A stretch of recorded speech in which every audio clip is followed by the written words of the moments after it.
1편 1953년 목포 그리고 나. 안녕하세요. 제 이름은 강경순입니다. 우리 양념딸 송아가 나에 대한 이야기를 쓰고 싶다고 하네요. 가끔 식탁에 앉아서 내가 살아온 지나간 이런저런 이야기를 하면서 함께 웃거나 슬퍼할 때가 있었는데 그런 이야기를 제 기억이 좋을 때 말해주면 영상으로 만들어 본다고 하네요. 직장 다니며 열심히 살고 있는 고마운 딸이에요. 때론 친구처럼 저와 이런저런 이야기를 나누지요. 언제부턴가 강화도 체어사라는 유튜브 채널을 만들어 나를 꽃님이라는 애칭과 함께 재미있게 생활하는 모습을 세상에 보여주고 있답니다. 제가 꽃을 좋아해서 꽃님이에요. 예전에 목사님이 지어주신 별명이지요. 제 이야기를. 그 뭐라더라? 맞다, AI 편집 기술이 좋아서 성우가 대신 말을 해준다고 하네요. 그래서 그래, 해봐라 했어요. 내가 기억나는 대로 말해줄게라고 말했습니다. 안 그래도 요즘 재미나이? 라는 AI 프로그램 핸드폰에 깔고 그 앱을 이용해 사진 속에 나와 가족들에게 다양한 옷을 입혀보는 재미에 푹 빠져 있어요. 진짜 신기한 게 많은 요즘입니다. 그래서 전 이 나이 되어도 배우고 도전해요. 노인복지관도 열심히 다니고 있답니다. 이런 생활을 잘하려면 건강해야겠죠? 이 이야기를 듣고 있는 분들도 늘 건강하시길 바래요. 딸은 2026년 1월 2일부터 시작되는 대장정에 저의 이야기를 기록에 남기겠다고 포부가 대단해요. 하면 한다는 딸이니 진짜 만들어지긴 하려나 봐요. 딸은 저에게 태어나서부터 오늘까지 늘 귀한 존재이지요. 오늘 찐 고구마를 식탁에 올려놓고 나는 팔을 까며 딸에게 제 이야기를 들려줬어요. 남편이 옆에서 잘해보라고 하네요. 내심 남편도 자신의 이야기를 하고 싶은지 옆에서 그때의 시대적인 배경과 남편이 겪었던 이야기를 함께 이야기해 주더군요. 남편이 옆에서 이야기를 해주니 그때 시절이 그럴 수밖에 없었던 이야기, 사회적인 분위기. 그런 게 조금씩 생각이 나더군요. 지금부터 제 이야기를 시작해 볼게요. 이 이야기는 아주 오래전부터 시작이 되네요. 제1편 1953년 목포 그리고 나. 1953년 4월 28일 뱀띠해에 저는 세상 밖으로 나왔습니다. 저 강경수는 전라남도 목포시 경동에서 태어났습니다. 유달산 근처였답니다. 그거 아세요? 4월 28일이 충무공 이순신 장군이 태어난 날이래요. 그래서 저는 이 날이 자랑스러워요. 부모님은 저에게 강경순이라는 이름을 지어주셨어요. 그때는 한국 전쟁이 끝나고 얼마 안 된 시절이었어요. 휴전협정이 맺어지기 불과 몇 달 전이었지요. 나라 전체가 가난하고 힘들었던 시절이었습니다. 아버지 이야기를 해볼게요. 아버지의 성함은 강성수 씨셨습니다. 아버지는 당시 목포시청 호적계 공무원이셨어요. 공무원이라고 하면 좀 나아 보이지요? 근데 그때는 공무원도 월급이 적어서 형편이 넉넉하지는 않았답니다. 아버지가 호적계에서 근무하셔서 저희 남매들은 모두 그 옛날 음력 생일이 아닌 양력 생일을 세웠답니다. 아버지는 매일 시청에 출근하셨어요. 호적계 공무원이셨으니까 출생신고, 사망신고 이런 일들을 처리하셨지요. 아버지는 조용한 분이셨어요. 말씀도 별로 많지 않으시고요. 공무원이시니까 그러셨는지 원래 성격이 그러셨는지 아무튼 조용하고 말수가 적으신 편이셨던 아버지였어요. 그래도 여러 형제 중 저를 참 많이 아껴주셨던 기억이 있네요. 어머니의 이야기를 해볼게요. 어머니의 성함은 박일려 씨셨습니다. 매화도라는 섬에서 시집을 오셨대요. 어머니 박일려 씨는 참 고생 많이 하신 분이에요. 목포에서 7남매 자녀들을 모두 출산하셨지요. 큰오빠, 큰언니, 작은오빠, 작은언니, 그리고 나 강경순 밑으로 여동생 둘. 총 이남 5녀 7남매 중에서 나는 5째로 태어났어요. 딸로는 셋째 딸이었습니다. 그 당시에는 지금과 달리 어머니들이 여러 명의 자녀를 출산했을 시대입니다. 제가 초등학교 2학년 때쯤인가? 그때로 기억이 남아있네요. 그때는 국민학교라고 불렀죠. 어머니는 제가 초등학교 2학년 때쯤 어린 여동생 2명을 데리고 시부모님이 사시는 아페도라는 섬으로 들어가셔야 했습니다. 아페도에서 농사를 지으며 시부모님을 모셔야 했거든요. 우리 어머니는 아페도라는 섬에서 평생 농사만 짓다 돌아가셨어요.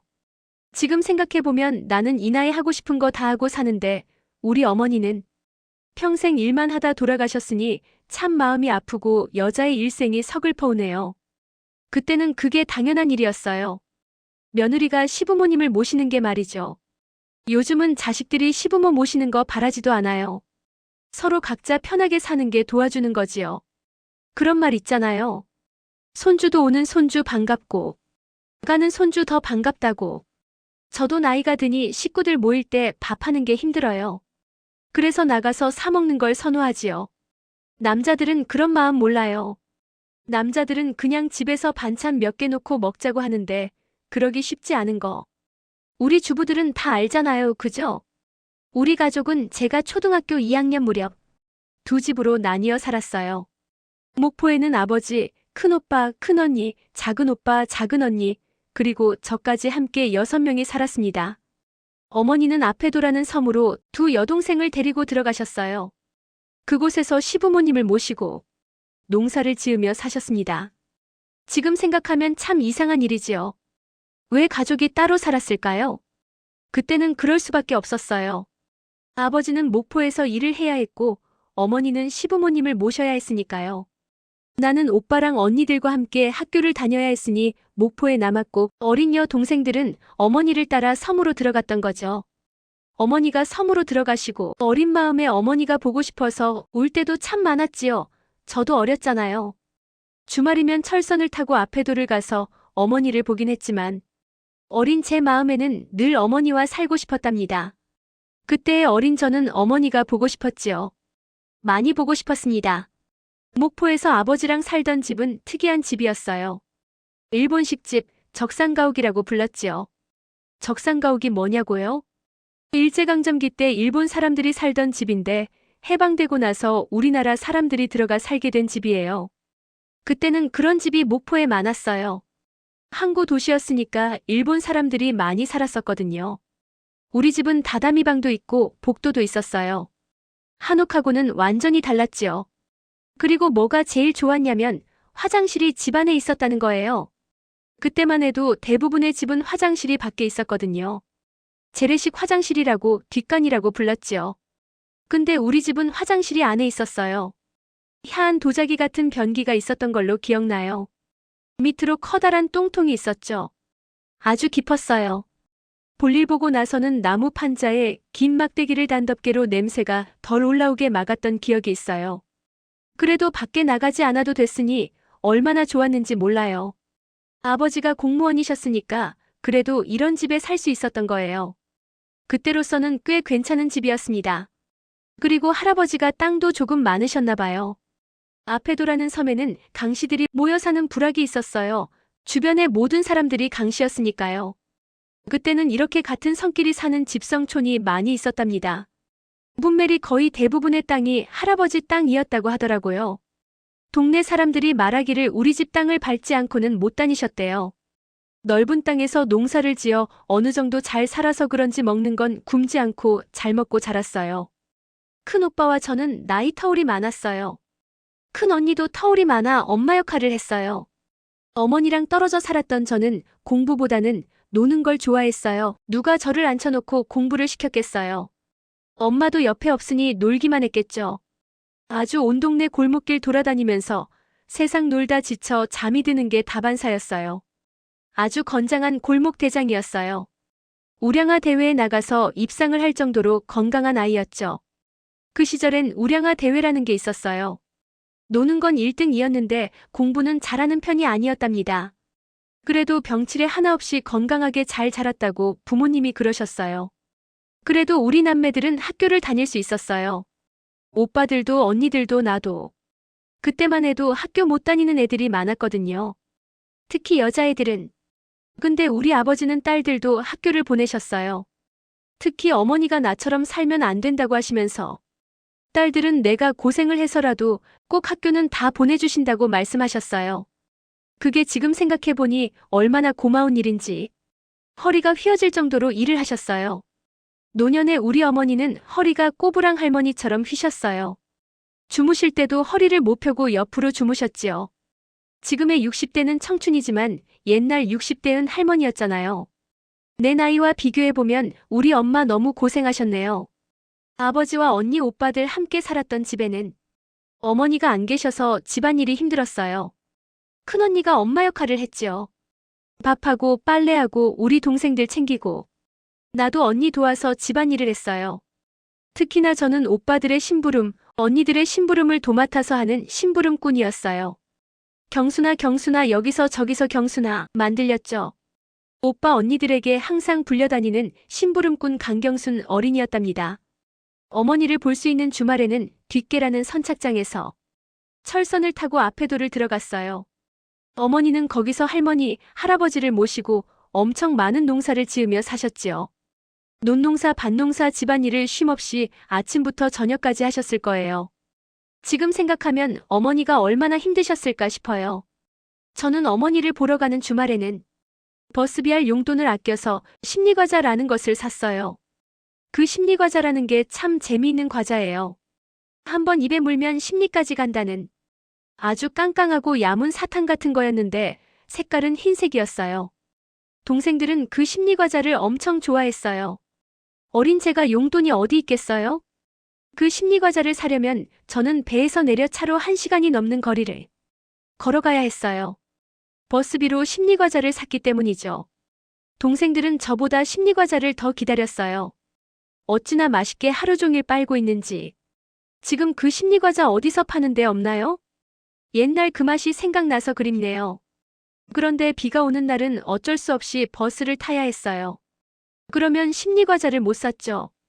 빈손으로 오는 나를 보며 동생들의 실망이 이만저만이 아니었답니다.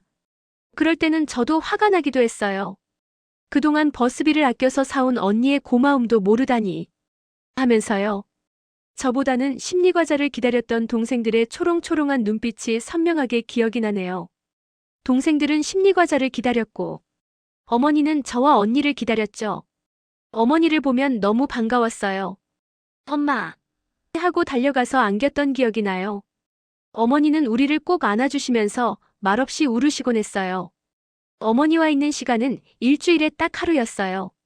작은 언니와 저는 학교를 가야 했기에 하룻밤 자고 다시 목포로 나와야 했어요. 바로 제 위에 언니는 정말 공부를 열심히 했어요. 똘똘하고 공부 욕심이 많았죠. 아마 대학을 갔더라면 교수 한 자리 했을 겁니다. 그래도 언니는 나름 유명한 요리 연구가 겸 강사로 정년 퇴임을 했어요. 늘 연구하고 개발하는 언니가 대단하다는 생각을 했어요. 언니 이름은 강경이에요. 경희 언니 지금 듣고 있어요? 이제야 말해요. 강경의 언니 진짜 짱 멋진 여성이야. 이제는 남은 여생 나랑 재미있게 삽시다. 다시 이야기로 돌아갈게요. 아쉽게도 하룻밤 자고 목포로 나올 때면 어머니는 우리 자매 손에 콩, 깨, 고추, 달걀, 찹쌀을 쥐어주셨어요. 이거 팔아서 용돈하라면서요. 작은 언니와 나는 어머니가 힘들게 농사지은 농작물들을 가지고 배를 탔고 목포에 도착할 때면 선착장에는 갈매기 할머니들이 엄청 많이 계셨어요. 배가 들어올 때쯤 갈매기처럼 우르르 떼지어 다닌다고 갈매기 할머니들이라고 불렀어요. 배 안에는 섬에서 농사지은 것들이 있으니 이것을 사려는 할머니들이었어요. 작은 언니와 저는 어머니가 주신 농작물을 팔아 용돈을 했답니다. 한 가지 재미있는 기억이 있네요. 그날은 어머니가 달걀을 주셨어요. 어머니는 이건 닭이 처음 낳은 초란이야. 그런데 크기는 작아. 그래도 초란은 좋은 거니까 더 비싸게 받을 수 있을 거야. 라고 언니한테 말씀을 하셨어요. 그런데 초란이란 걸 알 리 없는 어린 저는 크기를 보니 작길래 갈매기 할머니들한테 그거 꿩알이에요 라고 말한 거예요. 언니는 난리쳤고 초란이라고 저에게 말하는 거예요. 지금 생각해보니 너무 재미있는 이야기입니다. 그런데 정말 갈매기 할머니들이 초란과 꿩알을 몰랐을까요?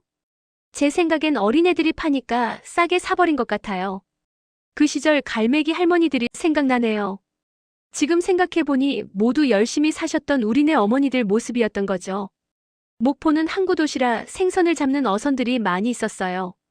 특히 여름에는 생선이 상하지 않게 고기잡이 배에 얼음을 잔뜩 넣는 광경을 많이 볼 수 있었지요. 그래서 주변에는 얼음을 보관하는 커다란 창고 같은 것이 있었어요. 얼음은 큰 창고에서 배까지 미끄럼틀 같은 틀을 타고 와르르 소리를 내며 내려갔어요. 큰 얼음이 내려가면서 깨지고 작은 조각들이 바닥으로 떨어지는 상황이 많이었어요. 그러면 저는 친구들과 바닥에 떨어진 얼음을 줍느라 바빴어요. 얼음이 귀한 시절 비록 땅에 떨어져 있더라도 얼음은 정말인지 귀한 거였지요. 그 얼음을 가지고 와 수박에 넣어서 먹는 그 시원함이란 지금 생각해봐도 시원하네요. 그 시절 친구들은 어디에 있을까요? 그 친구들이 보고 싶네요. 그리고 지금은 상상할 수 없겠지만 그 시절엔 말을 참 많이 볼 수 있었어요. 마차가 많았거든요. 짐을 싣고 다니는 수단으로 많이 썼으니까요. 여름에는 사람이나 말이나 다 더웠겠죠?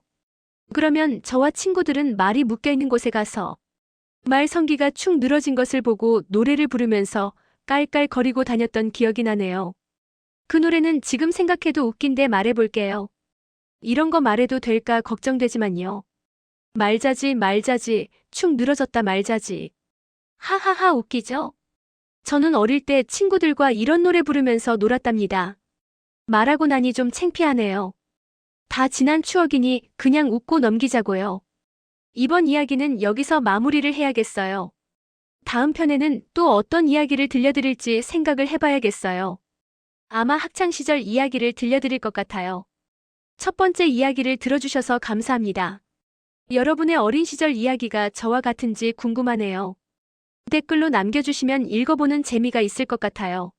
사랑해주셔서 감사합니다. 구독과 좋아요, 알람 설정 감사합니다.